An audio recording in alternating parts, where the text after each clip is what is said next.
Salut les auditrices et les auditeurs, bienvenue dans un nouvel épisode du podcast Transition et aujourd'hui on va parler un petit peu des coulisses de Nakan.ch pour un nouvel épisode d'Inside et dans cet épisode on va parler du déroulement d'un test de montre cardio GPS ou d'un autre appareil que je peux tester sur le site, un petit peu comment ça se passe, comment j'appréhende un petit peu les choses, comment je les décompose pour arriver à un test de fond en comble sur Nakan.ch depuis maintenant un peu plus de 13 ans que je fais des tests sur le site.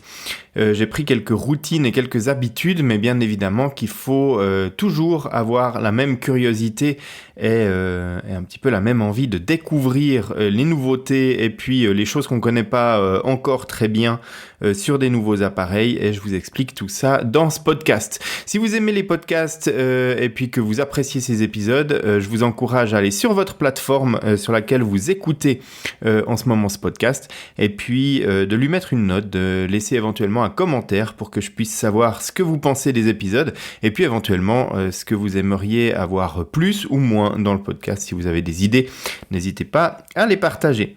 Voilà, donc on va parler du déroulement d'un test. Donc dans le dernier épisode, on a parlé de la relation avec les marques. Donc certaines marques m'envoient une montre ou certaines montres, eh bien je dois aller l'acheter pour la tester. Ça dépend un petit peu du contexte, mais en gros voilà, maintenant moi j'ai la montre ou l'appareil en question qui vient d'arriver chez moi, et puis on va voir comment se déroule entre le moment où le colis arrive, ou alors en tout cas l'appareil est là, et puis le moment où le test est mis en ligne, comment ça se déroule. Donc la première chose que je fais en général, je prends mon packaging et puis je prépare la petite table qui est dans mon bureau avec un petit peu d'éclairage et puis je prends mon appareil photo et je fais les photos du déballage de cet appareil. Alors ça a deux utilités principales. La première, c'est que les images, je les utilise pour la partie déballage du test que je publie sur le site, et puis l'autre, eh bien, ça me permet d'avoir des images de tous les accessoires et de tout ce que contient en fait le packaging de la montre ou de l'appareil que je suis en train de tester, et ça me permet de revenir dessus lorsque j'écris le test si jamais j'ai besoin de savoir tel ou tel accessoire, comment est-ce qu'il était packagé, et puis du coup j'ai une trace au niveau des images qui me permettent de savoir, et puis c'est également lorsqu'on me prête la montre, de savoir comment est-ce que je vais remballer tout ça pour le renvoyer chez les marques pour que ce soit le plus précis possible au niveau de ce que je reçois et ce que je renvoie. Donc une fois que j'ai les photos du déballage, je vais commencer par charger la montre et puis m'assurer que la batterie est suffisamment chargée pour commencer à manipuler, et ensuite si nécessaire, eh bien je vais coupler ça à l'application mobile. Donc je vais vérifier que j'ai déjà l'application, je vais choisir le compte dans lequel je vais enregistrer la montre ou l'appareil, parce que ça dépend un petit peu du contexte, mais par exemple chez Suunto, on peut enregistrer une seule montre par compte, ou en tout cas par application mobile installée. Donc en gros, j'ai 2 smartphones avec lesquels je fais mes tests, et puis dessus, je peux mettre soit l'application avec le même compte que j'ai sur mon smartphone principal, celui que j'utilise tous les jours, ou alors je peux mettre l'application avec un autre compte. En général, j'ai 2 comptes dans chaque écosystème et dans chaque plateforme.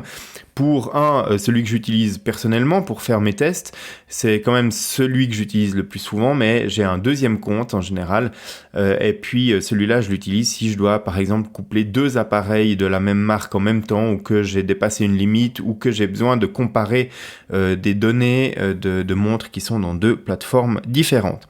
Une fois que c'est couplé à l'environnement logiciel, eh bien là je vais commencer à jouer un petit peu avec la montre ou avec l'appareil en question. Donc ça peut être un compteur cycliste, ça peut être un casque audio, je teste quand même différents types de choses sur le site, même si c'est quand même assez souvent des montres de sport.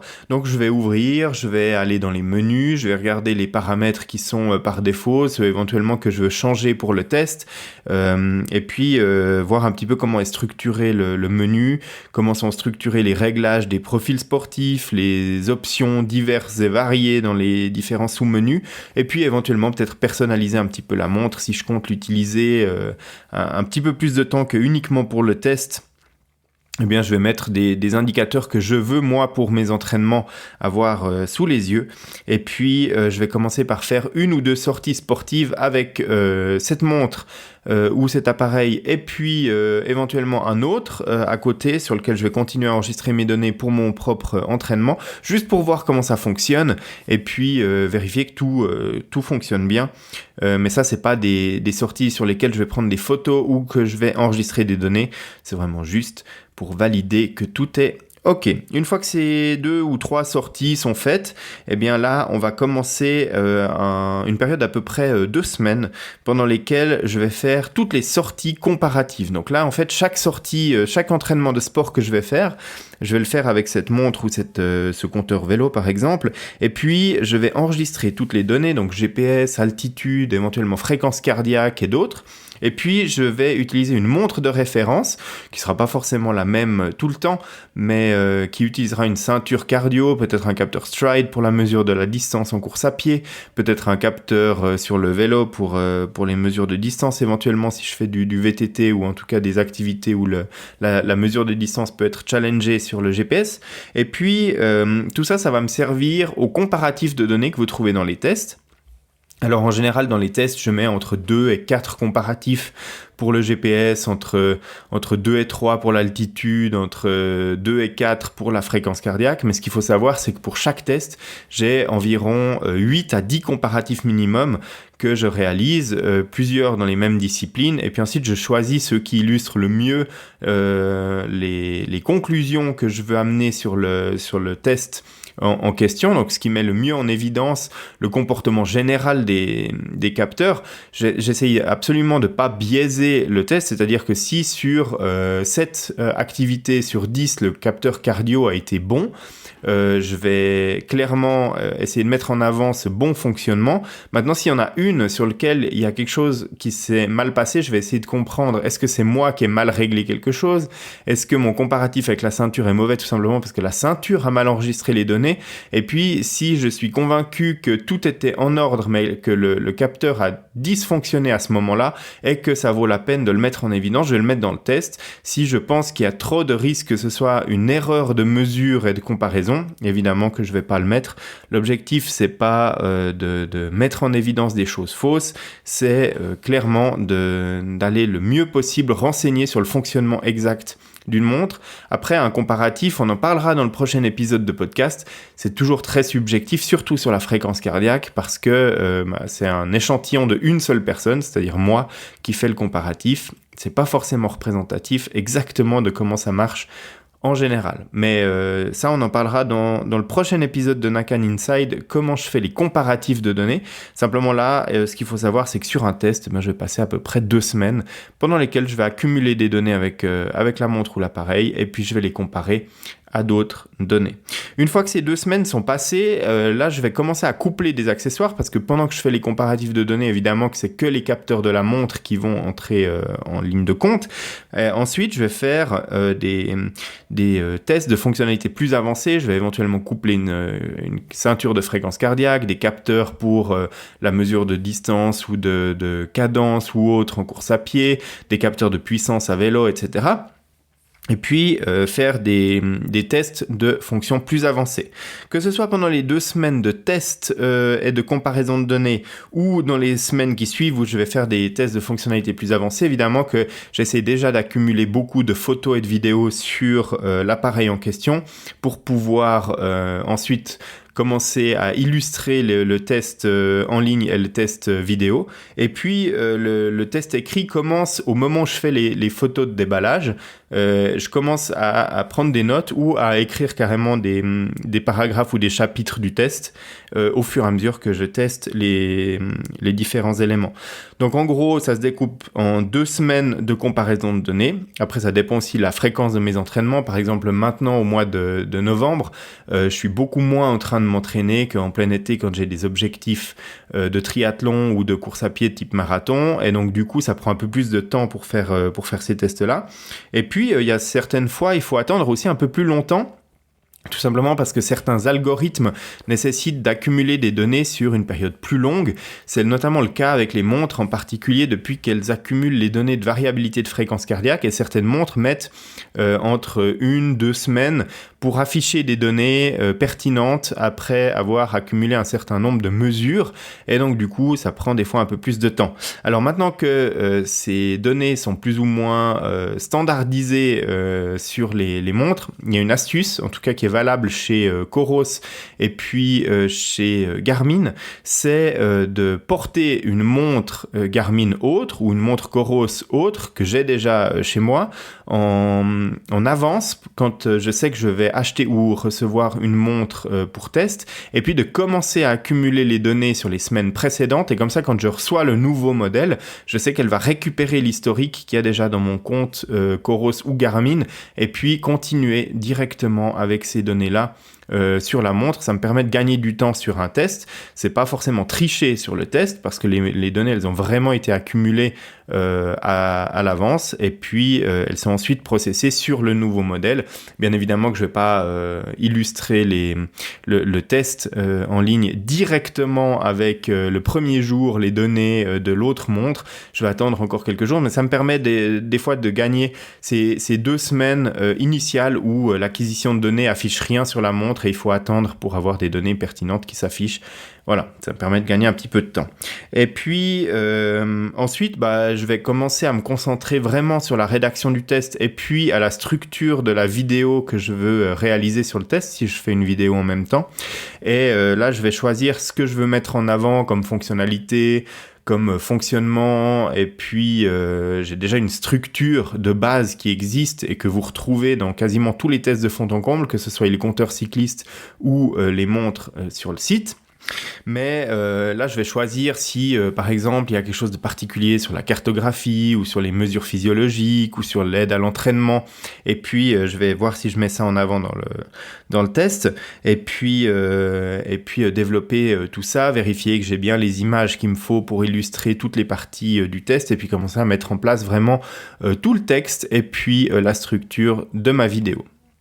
Et puis ensuite, une soirée, je vais passer plusieurs heures à vraiment faire la rédaction complète. Donc j'aurais déjà écrit beaucoup de petites parties du test, mais là je vais vraiment dérouler le texte complet du test. Et puis il me manquera quelques photos. La plupart des photos, ce sera des photos de widgets, de montres statiques, pas forcément de données à l'entraînement, parce que ça, j'aurai déjà une belle collection d'images pour illustrer ça, mais je vais quasiment finir le texte du test, et puis je vais réaliser 1 ou 2 séances de photos en intérieur, donc là, de nouveau sur la table dans mon bureau, et puis je vais prendre les photos de tout ce qui me manque dans le test, et enfin je vais tourner la vidéo. Donc là, j'aurai pris les points essentiels qui me semblent importants d'aborder dans la vidéo, et puis l'enregistrer.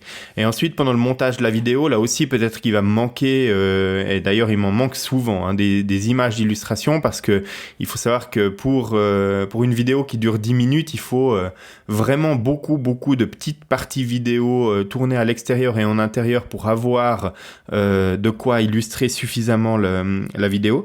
Et puis si nécessaire, je vais encore accumuler les photos et les vidéos qui me manquent pour tout terminer. Et puis alors, une fois que le texte est terminé et puis que ma vidéo est montée, je vais planifier tout ça et puis mettre en ligne le test de fond en comble, et ainsi que la vidéo qui l'accompagne sur le site et la chaîne YouTube, et puis ensuite faire quelques petits posts sur les réseaux sociaux pour annoncer que tout ça c'est en ligne. Donc voilà comment se déroule globalement un test pour nakan.ch. Donc la durée de tout ça, on l'a vu, c'est à peu près 2 semaines pendant que j'accumule les données. Avant ça, il s'est passé 2-3 jours pour les photos de déballage, pour la prise en main, pour 1 ou 2 sorties entre guillemets à vide pour vérifier que tout est ok, puis que j'ai bien compris le fonctionnement global de l'appareil. Et après, il faut encore entre 1, 2, 3 semaines pour tester les fonctionnalités avancées en fonction de si je connais déjà bien le modèle de la montre, ou en tout cas bien le fonctionnement global. Maintenant, s'il y a une nouvelle montre Garmin qui arrive, je suis assez vite à l'aise dans les menus. Par contre, si je dois tester une nouvelle marque ou quelque chose de complètement nouveau, je vais prendre un petit peu plus de temps à découvrir où sont les fonctions, comment ça fonctionne, etc. Donc voilà, un test, c'est vraiment minimum 3 semaines, si vraiment c'est un test à réaliser assez vite. Et puis maximum, ça peut prendre jusqu'à 2 mois en fonction de ce que je veux mettre dans le test. Ce qu'il faut savoir aussi, c'est que bien évidemment que quand je reçois des appareils qui sont que je les reçois avant qu'ils soient annoncés, j'aime bien avoir le test qui est prêt le jour de l'annonce. Si les marques me laissent un petit peu de temps, c'est-à-dire que je reçois la montre au grand minimum 2 semaines avant la date, j'essaye d'avoir tout ça qui est prêt. Si c'est moins de 2 semaines, c'est clair que c'est quasiment impossible d'avoir un test de fond en comble, ne serait-ce déjà que j'ai même pas le temps d'accumuler les données pour les comparatifs de données. Donc voilà, là c'est pas possible. Par contre, si j'ai le temps, je vais vraiment essayer de retenir la deadline. Mais une chose qui est sûre, c'est que je mettrai jamais un test dont je suis pas 100% satisfait au niveau du contenu en ligne, et je préfère attendre quelques jours, éventuellement écrire vite un article de présentation générale de l'appareil pour avoir quelque chose le jour de la sortie, parce que je sais que vous êtes tous friands de donner dès que la montre ou l'appareil est annoncé. Mais par contre, je vais pas mettre en ligne un test bâclé pour juste avoir quelque chose le jour J. Donc j'essaie vraiment d'avoir quelque chose de qualitatif, et si je suis pas content, je continue, et puis je mets en ligne que quand je suis assez satisfait. Il y a plusieurs choses qui me tiennent à cœur quand je mets en ligne les tests, mais les 3 axes les plus importants, et pour moi, c'est vraiment des lignes de conduite auxquelles je ne déroge pas. C'est le premier, ne parler que de choses que j'ai réellement testées. Et donc, du coup, si vous voyez des images ou que vous voyez des commentaires dans les tests sur des fonctions ou des écrans de données ou ce genre de choses, c'est que j'ai testé ces fonctionnalités. Alors, c'est pas forcément des tests qui ont duré sur 6 séances pendant 3 semaines, mais pendant au moins 1 ou 2 séances, j'ai vraiment poussé l'utilisation de la fonctionnalité à fond. Après, c'est sûr que certaines fonctionnalités, comme les entraînements par intervalle sur les montres Garmin, les écrans ils changent un petit peu entre les modèles, mais le fonctionnement de base, il est toujours un peu identique. Donc là, je vais mettre un entraînement par intervalle sur ma montre, je vais faire une sortie en course à pied ou à vélo avec, et puis j'aurai mes images et j'aurai vu comment ça fonctionne sur ce modèle-là. Je vais pas faire non plus 3 ou 4 séances avec l'appareil photo et autres pour tester ça, parce que normalement, il n'y a pas de surprise. Si par contre, pendant la sortie pendant laquelle je le teste, je vois qu'il y a des choses qui fonctionnent pas ou des surprises, alors là, je vais peut-être investiguer un petit peu plus loin avant de mettre mes conclusions en ligne. Donc voilà, première chose, ne parler que de choses que j'ai réellement testées. Il y a des exceptions, mais dans ce cas-là, je le mets clairement en avant. C'est par exemple les fonctionnalités de plongée sur la Garmin Fenix 8. Si on prend un exemple récent, j'ai pas fait de plongée avec cette montre, je fais assez rarement de la plongée avec bouteille, et donc du coup c'était pas l'occasion de le faire pour la sortie de la Fenix 8. J'ai mis un paragraphe sur ces fonctionnalités-là, mais j'ai très explicitement dit que c'était une analyse sur la base des données techniques de la montre et ce qu'on avait reçu comme information sur la présentation de la Fenix 8, et pas sur une utilisation personnelle en plongée. Le deuxième point, c'est avoir des comparatifs de données fiables. J'en ai déjà parlé tout à l'heure, on verra ça en détail dans le prochain épisode d'Inside, mais c'est vraiment assez important pour moi. Si je mets un comparatif de données GPS, fréquence cardiaque, altitude, ça doit avoir été testé avec une certaine cohérence et une certaine rigueur, sinon c'est des données aléatoires qu'on compare, et ça va pas du tout. C'est pas représentatif, c'est pas explicite. Et puis enfin, c'est d'avoir un test qui est illustré de manière acceptable. On voit des tests sur internet avec des photos qui sont pas très jolies, qui sont pas représentative de ce qu'on voit réellement quand on utilise la montre. Et donc du coup, moi j'essaie vraiment d'avoir des images qui sont réelles, donc pas forcément des images qui sont fournies par Garmin qui ont été prises en studio.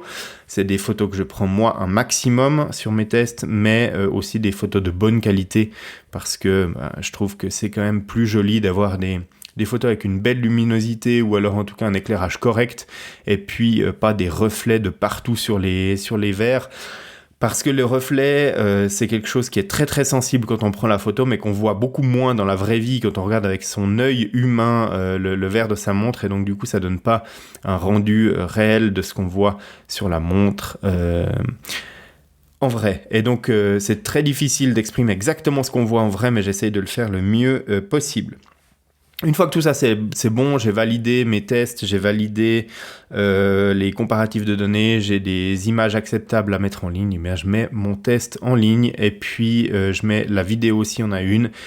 Et puis le test, il est pas forcément 100% terminé. Parfois, je peux ne pas avoir testé certaines fonctionnalités parce que c'est pas la bonne saison, ou parce que le contexte n'était pas bon, ou parce que la fonctionnalité n'est pas terminée. Et je reviens sur des tests. Alors c'est vrai que vu que je fais ça en dehors de mon activité professionnelle et sur mon temps libre, il y a tout le temps des nouveaux tests à faire. C'est difficile de trouver le temps de revenir encore sur des tests existants. Mais si vraiment il y a des choses importantes à faire à ce niveau-là, eh bien je le fais. Et puis je reviens sur des tests précédents.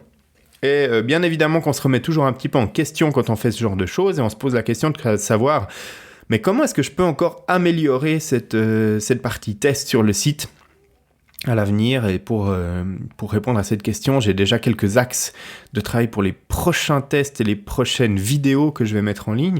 Donc c'était déjà un travail qui a commencé gentiment en 2024, mais que je vais vraiment amplifier en 2025, c'est d'augmenter la partie vidéo, pour laquelle je vais essayer de mettre plus de contenu vidéo en ligne. Ça, c'est un des premiers aspects. Et puis d'avoir des vidéos plus qualitatives. Ce que je fais pour l'instant sur YouTube, c'est ce que j'arrive à faire maintenant un petit peu en trouvant le temps à côté des tests, c'est d'augmenter un petit peu les bonnes pratiques et puis les bonnes images à mettre en ligne, donc augmenter la qualité globale des vidéos et puis éventuellement un petit peu la quantité, mais l'objectif c'est surtout d'augmenter la qualité des vidéos, et puis de continuer encore plus à explorer le détail des fonctionnalités. Vous avez vu depuis quelques temps sur nakan.ch que sur les tests, je passe en revue assez rapidement certaines fonctionnalités, mais il y a des articles dédiés qui s'appellent « Tout savoir sur la fonctionnalité », blabla.